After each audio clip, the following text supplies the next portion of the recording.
ছিল যে আমি যে কাজগুলো করেছি সেই কাজগুলো আমি কোনো সেলফি করিনি, সেলফি করিনি। এক নাম্বার, আমি কোনো ছবি উঠাইনি, আমি কোনো ভিডিও ধারণ করিনি। কারণ যেটাই হয় যে আসলে ৫ টাকা দিয়ে ১০০ টাকার প্রচার হয়। দেখেন, আমি সবসময় চ্যালেঞ্জ নিয়ে কাজ করেছি। আমার কাছে মনে হয় যে একা কোনো কিছুই একজন মানুষের পক্ষে করা সম্ভব না। তথ্যমন্ত্রী যেহেতু বলেছেন, তথ্যমন্ত্রীর সাথে আমাদেরকেও যেটা করতে হবে, আমাদের প্রত্যেকটা অ্যাসোসিয়েশন, স্পেশালি প্রযোজক সমিতিটা খুব বেশি একটাই উদ্দেশ্য, ওনাদের উদ্দেশ্য যেটা বলতে চাই যে শুভকামনা। আসলে আমার প্রতিদ্বন্দ্বী যিনি করছেন ডিপজল সাহেব, ওনার জন্য অনেক অনেক শুভকামনা রইল। যে আমার কাছে আসলে এটাই খুব বড় জয় মনে হচ্ছে যে আমি ওনার ছবি দিয়ে এসেছিলাম, আজকে ওনার সাথে আমি কেন একটা অভিযোগের কথা বলেন। অভিযোগ নেই, কোনো অভিযোগ আসলে কারণ নির্বাচনী প্রচারণাতে অভিযোগটা কেন আসবে। আর ঈদের পরপর একদম ছুটিটা ছিল, ছুটির মধ্যে থেকে আসলে আমার মনে হয় গণমাধ্যম কর্মীদেরকেও মনে হয় আমরা রিকোয়েস্ট করে নিয়ে এসেছি। আপনারাও কিন্তু আসতে পারেননি, কারণ আপনারা দেখেছেন যে ১২ তারিখ ১১ তারিখ ঈদ ছিল, ১২-১৩ বন্ধ ছিল সরকারি ছুটি, ১৪ তারিখেও বন্ধ ছিল। সেই জন্য কিন্তু আমরা ১৪ তারিখে ভোটার যতটা পেয়েছে, আমরা কিন্তু প্রচারের জন্য বিনোদন কর্মী ভাই বোনদেরকেও কিন্তু অতটা পাচ্ছিলাম না, যেহেতু ঈদের রেশ, পয়লা বৈশাখের রেশ, আর ছুটিটা কিন্তু এখনও শেষ হয়নি। সেই জায়গা থেকে নির্বাচন কিন্তু জমে উঠেছে।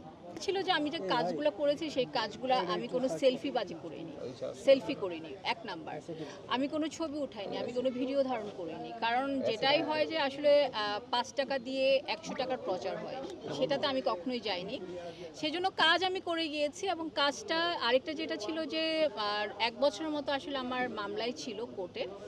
১ বছরের মতো আমাকে কোর্টে যাওয়া আসা করতে হয়েছে। তার মধ্যে কিন্তু ধরেন ইফতার মাহফিল করা, পিকনিক করা, এত বড় বড় জিনিসগুলো কিন্তু থেমেছিল না, সব কিছুই কিন্তু চলছিল।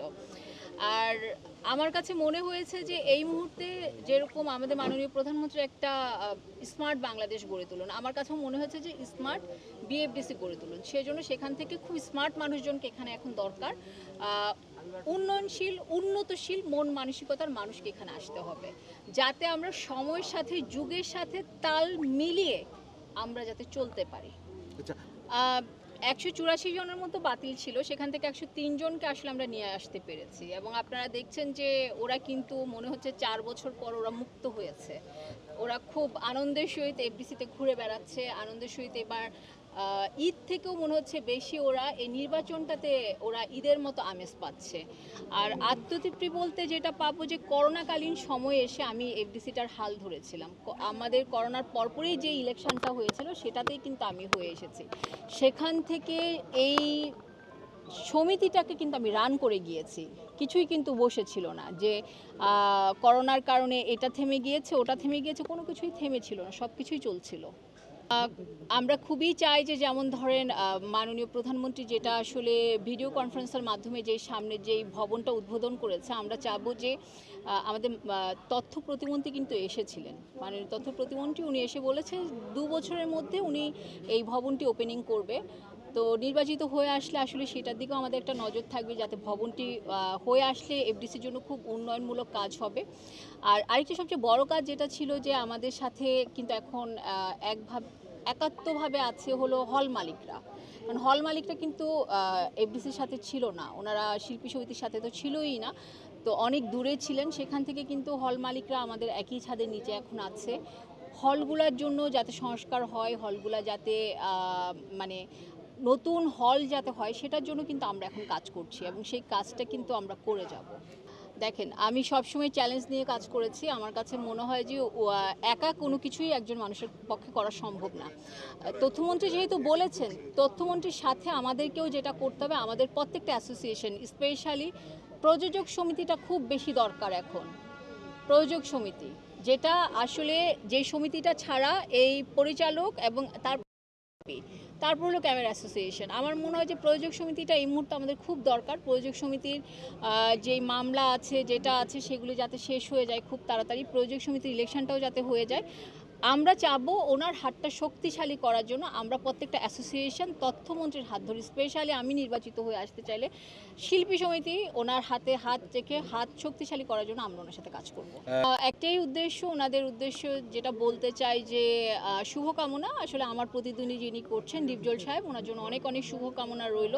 যে আমার কাছে আসলে এটাই খুব বড় জয় মনে হচ্ছে যে আমি ওনার ছবি দিয়ে এসেছিলাম, আজকে ওনার সাথে আমি দাঁড়িয়ে পাশাপাশি প্রতিদ্বন্দ্বী করছি।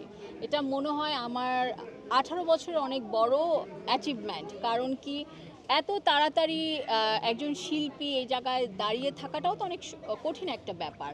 আর আমি একটা ফিমেল আর্টিস্টদের জন্য একটা কথা বলবো যে আমাকে আবার নির্বাচিত করেন, আর এই চেয়ারটা যেহেতু একজন ফিমেল আজ পর্যন্ত আসেনি, কোনো মহিলা সাধারণ সম্পাদক আসেনি, আমাকে আবার নির্বাচিত করেন এবং আপনি আবার নেক্সট নির্বাচিত হওয়ার জন্য রেডি হন। কারণ আমার মনে হয় যে আমার হাত ধরে সাধারণ সম্পাদক পদটা যেহেতু একজন নারী হিসেবে আসছে, আমরা হয়তোবা ভবিষ্যতে দেখতে পারবো যে সভাপতিও একজন নারী আসবে।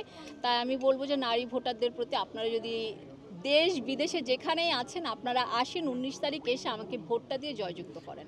দেখেন, আমি তো সুষ্ঠু সুন্দর নির্বাচনের পক্ষেই সব সময়, কারণ আমি ন্যায়ের পক্ষে অলওয়েজ।